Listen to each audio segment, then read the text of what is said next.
Olá pessoal, meu nome é Aroni Andrade, eu sou psicólogo clínico, trabalho no campo da saúde mental, né? E hoje, no nosso canal de psicologia, antes de tudo, eu vou pedir para vocês se inscreverem no canal, tá? Aqui, quem assistir por Instagram ou Facebook, tem o link do canal, é só clicar aí, vai lá no YouTube, se inscreve, tá bom? Deixa o seu comentário, a sua curtida e aperta o sininho para você receber a notificação do canal. O tema de hoje é ansiedade. E eu já vou começar falando da ansiedade, falando de um caso que eu atendi de uma criança. A mãe chegou no consultório junto com a criança, disse que a escola tinha pedido um encaminhamento para levar. Um encaminhamento não, a escola tinha solicitado que ela levasse num psiquiatra, porque a criança era muito ansiosa, não parava quieta em sala de aula, né? E ela precisava desse parecer lá do diagnóstico do médico. Aí ela, o que que ela fez? Por ela me conhecer, ela achou melhor ela primeiro levar no psicólogo para depois ver o que que ela ia fazer. Tá? Ela até pensou em mudar de escola porque ela achou que fosse implicância com o filho dela. Vamos lá, fiz uma observação clínica da criança e fiz uma investigação, um levantamento com a mãe. Perguntei a ela, em qual situação ele fica ansioso? Aí ela disse, por exemplo, eu falo que amanhã a gente vai para uma festa ou que mais tarde a gente vai no shopping. Aí ele fica toda hora perguntando, mãe, já tá na hora? Mãe, já tá na hora? Né? Aí eu falei, tá, mas o que que acontece? Ela falou, não, nessas situações ele fica bastante agitado. E a criança tá quieta, calada na dele, né? Agindo supernaturalmente, sem agitação, sem nada. Aí eu falei assim, bom, isso não caracteriza que a criança tenha TAG, que é transtorno de ansiedade generalizado. Aí eu falei, e na escola, por que que pediram isso? Porque ele fala muito em sala de aula. Gente, na época da faculdade, minhas amigas, meus amigos lá de faculdade, o que a gente mais fazia era querer conversar durante a aula. Às vezes dava, às vezes não. Então assim, eu vou trazer um caso aqui, que é um caso meu. Quando eu era criança, eu ficava extremamente ansioso pelo primeiro dia de aula. Estudava de manhã, ficava à noite sem dormir direito ou dormia pouco, né? E ficava pensando assim, como é que deve ser minha professora? Como é que deve ser meus coleguinhas de sala? Será que vai ser legal? Como é que vai ser? Ficava doido para estrear roupa nova, que eu ajeitava lá o meu uniforme, deixava ajeitadinho lá, e em cima da mochila e ficava assim naquela ansiedade, né? Para estrear roupa nova, para ser visto e para conhecer as pessoas. Isso significa que eu tenho algum transtorno de ansiedade? Não. Isso é algo natural.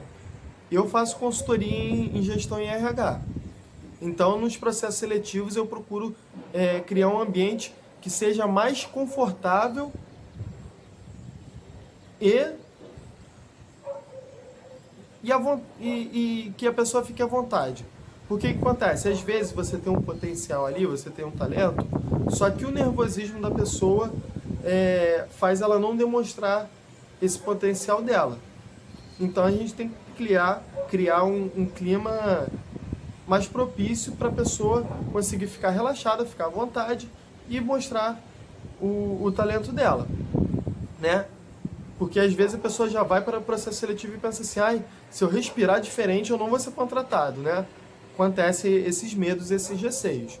Então, voltando para o caso da criança, eu falei assim, vamos lá, pelo que eu estou vendo, não tem necessidade nenhuma de você encaminhar para o psiquiatra para ele fazer um diagnóstico e receitar um remédio que pode, vamos lá, gente, que pode ter efeitos colaterais ruins, né, indesejáveis e criar problemas que até então não existiam.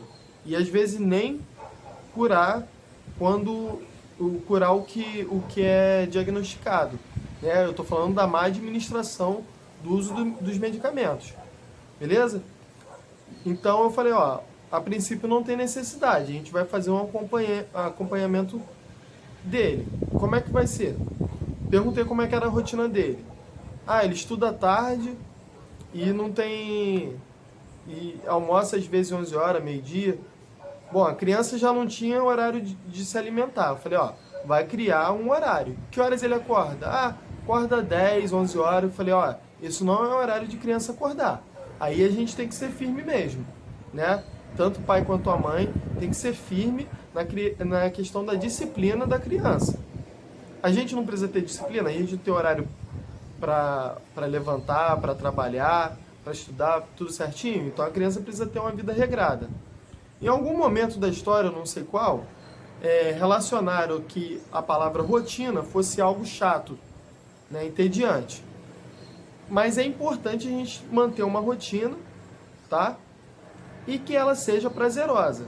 Eu falei, o que ele gosta de fazer? Ah, ele gosta de natação. Eu falei, ótimo, coloca ele na natação. Não tem condições de colocar na natação? Coloca no futebol. A criança precisa ter alguma atividade física para ela liberar essa energia que ela tem, e todos nós temos, porque senão ela vai começar a canalizar essa energia para outras coisas, tá? Então, mente sã, corpo são, a gente precisa estudar, não precisa? Estudar, ter atividades intelectuais, isso é importante para não oxidar a nossa mente. O corpo é a mesma coisa, então a gente tem que separar. Faz atividade física.